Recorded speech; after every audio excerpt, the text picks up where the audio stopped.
দাদা, এটা আমার সিট। আমি এখানে রুমাল রেখে গেছিলাম। ও দাদা, একটু চেপে দাঁড়ান না, গা থেকে কেমন ভ্যাটকা গন্ধ বেরোচ্ছে।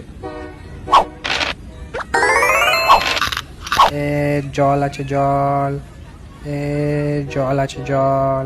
দাদা, নিজের পায়ে দাঁড়ান না, এত বড় হয়ে গেলেন এখনো নিজের পায়ে দাঁড়াতে শেখেননি। পায়ের ওপর পা দিয়ে দাঁড়িয়ে আছে। এই বাবু, 20 টাকা দে। এই ছেড়েছে, ঘুমিয়ে পড়ি বাবা, এক্ষুনি টাকা দিতে হবে। যেদিন গুলি ছিল চার পড়লে কাটা আছে আমার। ও দাদা, চেপে বসুন না, 4 জনের সিট তো।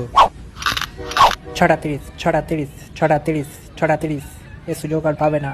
দাদা, আপনি কি যাদবপুরে নামবেন? না না, যাদবপুর না, আমার হলো সুভাষগ্রাম। তো নামবেন না, গেটের সামনে দাঁড়িয়ে আছেন কেন? গেট ছেড়ে দাঁড়ান। বাদাম চাপো কাকা, আমাকে 100 দাও। বাদাম চাপো।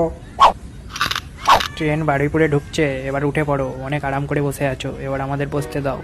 ও কাকিমা, গেটটা ছেড়ে বসুন না, আমি তো নামবো নাকি? ট্রেনের মধ্যে সংসার পেতেছে। আমার পকেটে ফোন ছিল, কোথায় গেল? যা, চুরি হয়ে গেল নাকি?